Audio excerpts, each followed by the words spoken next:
부처님께서 열반에 드시기 직전의 모습을 자세히 기록해 놓은 경전이 열반경입니다. 열반경에는 부처님이 열반이 이렇게 기록되어 있습니다. 그해 부처님께서 바이샬리의 중림촌에서 안거를 보내셨는데 병이 나서 매우 위중하셨다고 합니다. 아난존자가 혹시 돌아가시면 어쩌나 걱정할 정도로 몸이 안 좋으셨습니다. 또한 가뭄이 너무 심해서 수백 명이 걸식을 하면서 한 곳에 머무르기가 어려웠다고 합니다. 그래서 부처님께서 수행자들에게 한 명씩 흩어져 안거를 지내라고 하셨습니다. 안거가 끝나고 흩어진 대중이 모인 자리에서 3개월 후에 열반에 들겠다라고 선언하셨습니다. 그리고는 간다키강을 건너 쿠시나가르를 향해 길을 떠나셨습니다. 부처님께서 파바 마을에 이르러 어느 망고나무 아래에 앉아 대장장이 아들 춘다가 부처님께 찾아와 인사를 올리고 설법을 들었습니다. 그 설법을 듣고 감동한 춘다가 다음날 아침 식사에 부처님을 초대했습니다.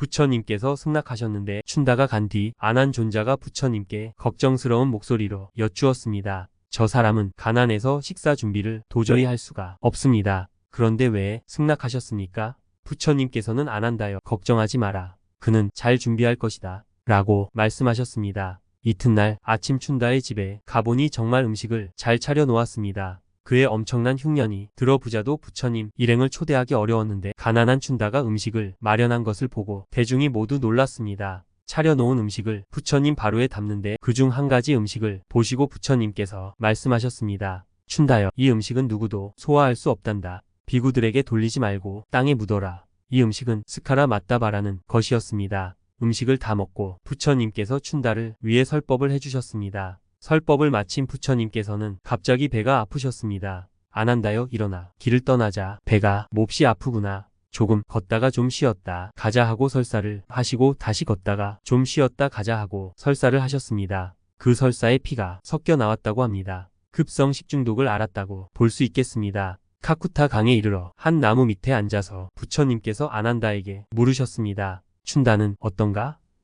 춘다는 지금 몹시 걱정하고 근심하고 있습니다. 왜 그런가? 사람들이 춘다는 부처님께 공양을 올렸지만 아무런 공덕이 없다고 수군댑니다. 경전에는 이렇게 아무런 공덕이 없다는 정도로 점잖게 표현하고 있습니다. 하지만 실제로는 더욱 거센 비난이 있었을 것입니다. 제 분수를 알아야지. 어디 가난뱅이가 무리해서 부처님을 초대해 음식을 드리나. 결국 내가 올린 음식 때문에 부처님이 돌아가시게 됐다. 이때 부처님께서 춘다를 이리 오라고 해라라고 하셨습니다. 춘다를 옆에 앉혀 놓고 아난존자에게 물으셨습니다. 아난다여, 이 세상에서 제일 큰 공덕이 있는 공양이 무엇인지 아느냐? 부처님께 올리는 공양입니다. 부처님께 올리는 공양 중에도 가장 큰 공덕이 있는 공양이 무엇이겠느냐? 2가지가 있다. 하나는 열애가 깨달음을 얻기 직전에 먹은 공양이고 하나는 열애가 열반에 들기 직전에 먹은 공양이다. 깨달음을 얻기 직전에 먹은 공양은 수자타이 공양입니다. 수자타이 공양이 엄청난 공덕이 있는 공양이라는 것은 천하가 다 알고 있습니다.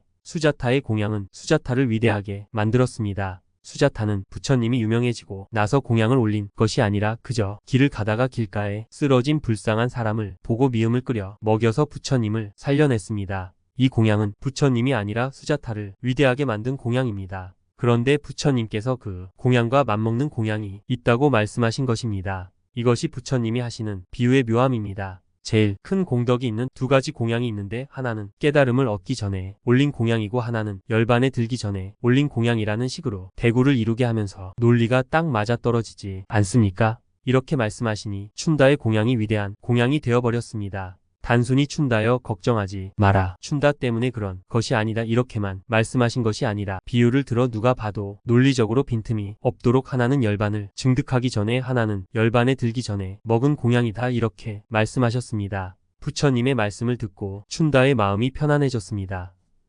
부처님의 위대함은 역시 이렇게 묘한 언어를 써서 대중이 설득되도록 하는 데 있습니다. 어떤 독성이 있는 음식을 먹고 아무런 증상이 없었다거나 토해버렸다거나 아니면 독이 있는 것을 미리 알고 음식을 안 먹었다거나 하는 사례는 세상에 많습니다. 그러나 그 음식을 먹고 죽음에 이르러 그 음식을 준 사람을 걱정해서 그 사람을 편안하게 준 예는 드뭅니다. 이것은 예수님과도 비슷합니다. 자기를 십자가에 매단 사람에게 주여 저들을 용서하옵소서. 저들은 자기가 지은 죄를 모르옵니다 라고 했습니다. 그런 마음을 내었기 때문에 예수님은 신이 된 것입니다. 사람으로서는 그런 마음을 내기가 어렵습니다. 그래서 예수는 신의 아들인 동시에 신이 되었습니다. 이것이 바로 삼위일체설입니다. 예수가 신이 된 것처럼 춘다의 공양은 붓다를 위대하게 만들었습니다. 죽음 앞에서도 여여할 뿐만 아니라 독성이 든 음식을 준 상대를 도리어 염려하고 이해해서 그를 위로한 분이 바로 부처님입니다. 어떤 모양과 형상이 부처가 아니라 이런 경우에 이런 마음을 내었기 때문에 그 마음이 바로 부처인 것입니다.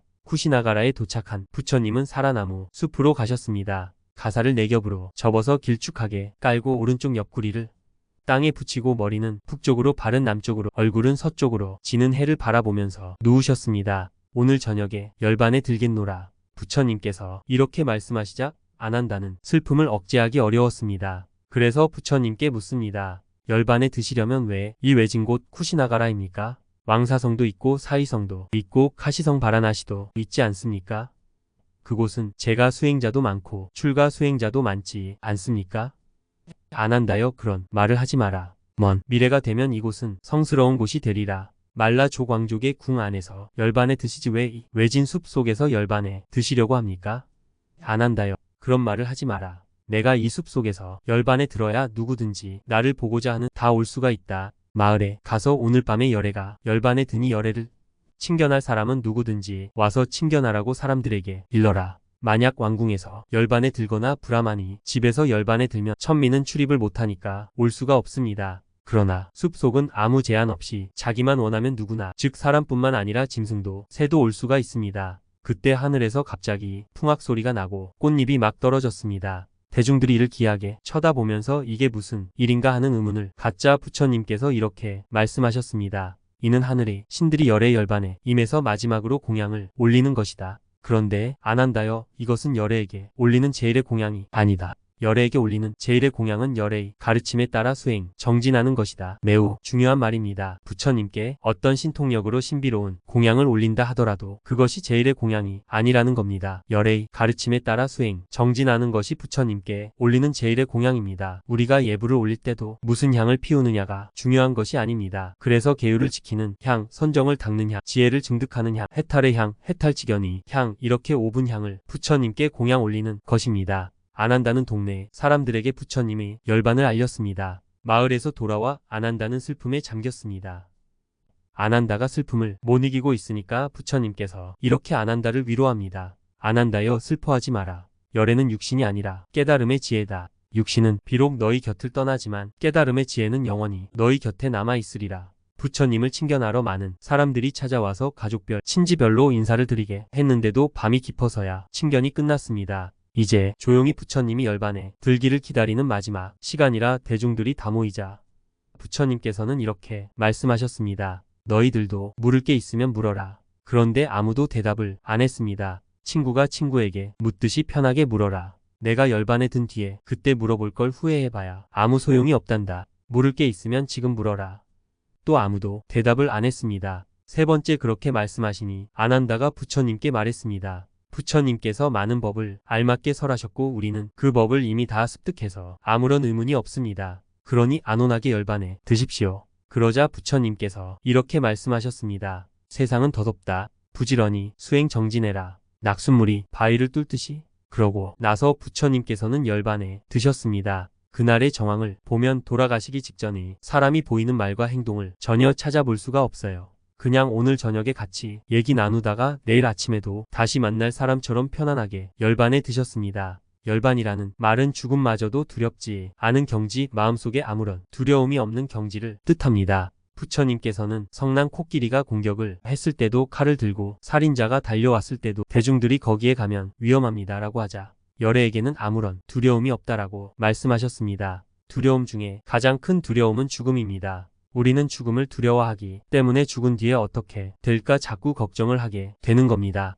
그래서 천당도 나오고 극락도 나오고 지옥도 나오고 환생도 나온 거예요. 그러나 부처님은 죽음에 대한 두려움마저도 사라진 경지에 이르렀는데 무슨 죽음 뒤내기를 하시겠어요.